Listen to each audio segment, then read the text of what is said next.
Good morning children. बच्चों, आशा है तुम सभी टेस्ट की तैयारी पूरी तन्मयता से कर रहे होगे। टेस्ट में मल्टीपल चॉइस क्वेश्चंस रहेंगे जिनके उत्तरों को निर्धारित सीमा के अंदर तुम्हें देने होंगे। टेस्ट से संबंधित और भी सारी विशेष जानकारियाँ तुम्हें परीक्षा से पूर्व प्राप्त हो जाएंगे।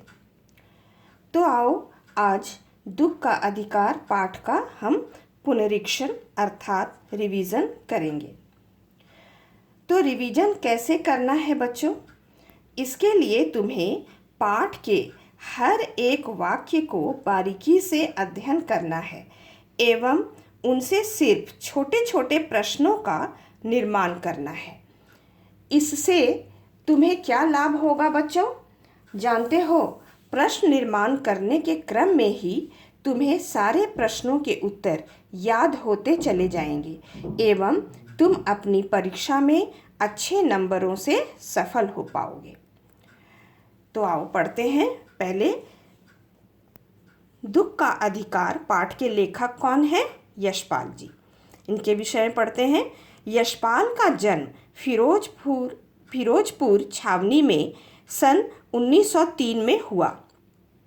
इन्होंने आरंभिक शिक्षा स्थानीय स्कूल में और उच्च शिक्षा लाहौर में पाई।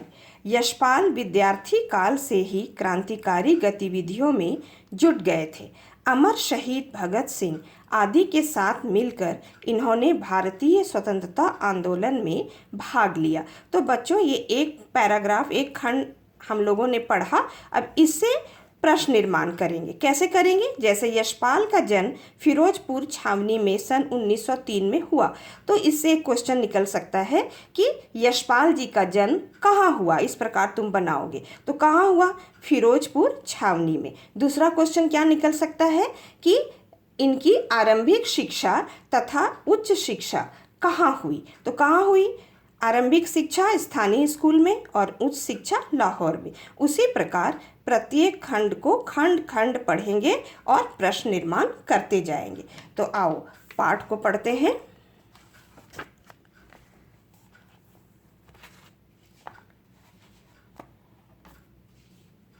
दुख का अधिकार। मनुष्यों की पोशाकें उन्हें विभिन्न श्रेणियों में बांट देती है।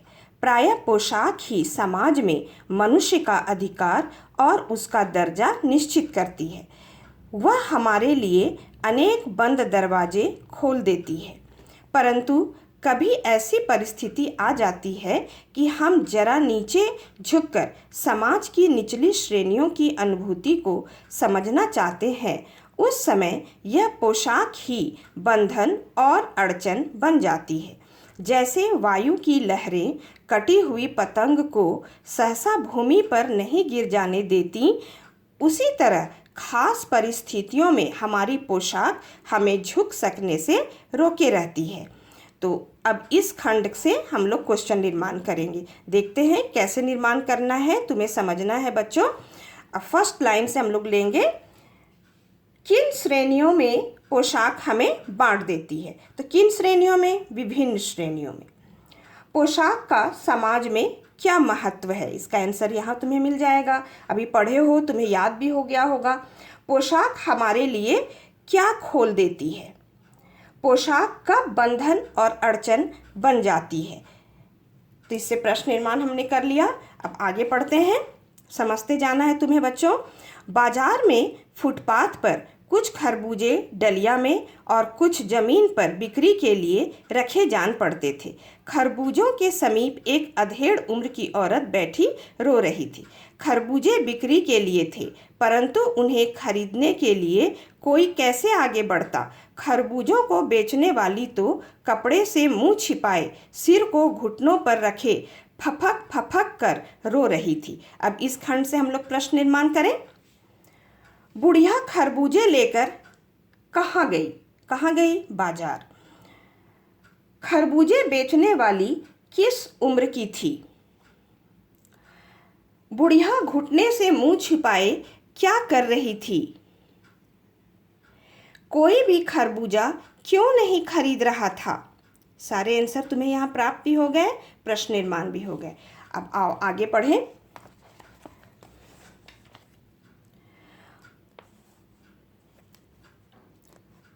पड़ोस की दुकानों के तख्तों पर बैठे या बाजार में खड़े लोग घृणा से उस स्त्री के संबंध में बात कर रहे थे। उस स्त्री का रोना देखकर मन में एक व्यथा सी उठी, पर उसके रोने का कारण जानने का उपाय क्या था? फुटपाथ पर उसके समीप बैठ सकने में मेरी पोशाक ही व्यवधान बन खड़ी हो गई। एक आदमी ने घृणा से एक तरफ थूकते हुए कहा, क्या जमाना है, जवान लड़के को पूरा दिन नहीं बीता और यह बेहया दुकान लगा के बैठी है। दूसरे साहब अपनी दाढ़ी खुजाते हुए कह रहे थे, अरे जैसी नीयत होती है अल्लाह भी वैसे ही बरकत देता है। अब इस खंड से हम लोग प्रश्न निर्माण करें। बाजार में खड़े लोग उस स्त्री के संबंध में किस प्रकार की बातें कर रहे थे? उस स्त्री का रोना देखकर लेखक के मन में क्या उठी? बुढ़िया के समीप बैठने में लेखक के सामने कौन व्यवधान उपस्थित कर रहा था? घृणा से थूकते हुए एक आदमी ने क्या कहा? दाढ़ी खुजाते हुए साहब ने क्या कहा? बन गए प्रश्न। अब आगे पढ़ते हैं। सामने के फुटपाथ पर खड़े एक आदमी ने दिया सलाई की तीली से कान खुजाते हुए कहा, अरे इन लोगों का क्या है? ये कमीने लोग रोटी के टुकड़े पर जान देते हैं। इनके लिए बेटा बेटी, खसम लुगाई, धर्म ईमान सब रोटी का टुकड़ा है। परचून की दुकान पर बैठे लाला जी ने कहा, अरे भाई, इनके लिए मरे जिए का कोई मतलब न हो, पर दूसरे के धर्म ईमान का तो ख्याल रखना चाहिए। जवान बेटे के मरने पर 13 दिन का सूतक होता है और वह यहाँ सड़क पर बाजार में आकर खरबूजे बेचने बैठ गई है। 1000 आदमी आते जाते हैं, कोई क्या जानता है कि इसके घर में सूतक है? कोई इसके खरबूजे खा ले तो उसका ईमान धर्म कैसे रहेगा? क्या अंधेर है। अब आओ यहाँ से यहाँ तक का हम लोग प्रश्न निर्माण करें। दिया सलाई की तीली से कान खुजाते हुए व्यक्ति ने क्या कहा? परचून की दुकान पर बैठे लाला जी ने क्या कहा? लोगों के अनुसार सूतक कितने दिनों का होता है? बन गए प्रश्न। आगे पढ़ते हैं। पास पड़ोस की दुकानों से पूछने पर पता लगा उसका 23 बरस का जवान लड़का था। घर में उसकी बहू और पोता पोती है। लड़का शहर के पास 1.5 बीघा भर जमीन में कछियारी करके परिवार का निर्वाह करता था। खरबूजों की डलिया बाजार में पहुंचाकर कभी लड़का स्वयं सौदे के पास बैठ जाता, कभी माँ बैठ जाती।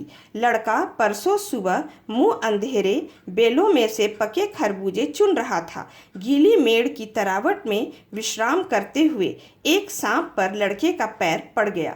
सांप ने लड़के को डस लिया।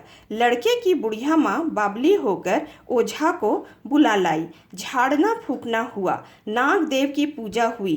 पूजा के लिए दान दक्षिणा चाहिए। घर में जो कुछ आटा और अनाज था दान दक्षिणा में उठ गया। माँ, बहू और बच्चे भगवाना से लिपट लिपट कर रोए, पर भगवाना जो एक दफ़े चुप हुआ तो फिर न बोला। सर्प के विष से उसका सारा बदन काला पड़ गया था।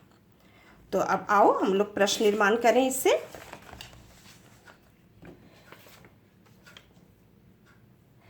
उस स्त्री का कितने बरस का लड़का था? स्त्री के घर में कौन कौन थे? लड़का क्या काम करता था? लड़का कितने बीघे जमीन में काम करता था? खरबूजे को बाजार कौन पहुंचाता था? लड़का सुबह मुंह अंधेरे क्या कर रहा था?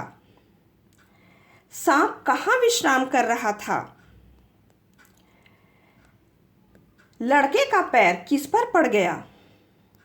लड़के की मृत्यु कैसे हुई? बाबली होकर माँ किसे बुला लाई? बेटे को बचाने के लिए माँ ने क्या उपाय किया? आगे देखते हैं।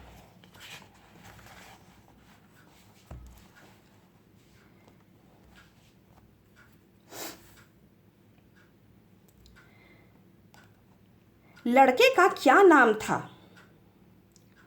दान दक्षिणा में स्त्री को क्या क्या देना पड़ा? सर्प के विष से लड़के के शरीर का रंग कैसा हो गया था? बच्चे, हम लोग कंटिन्यू करेंगे नेक्स्ट वीडियो।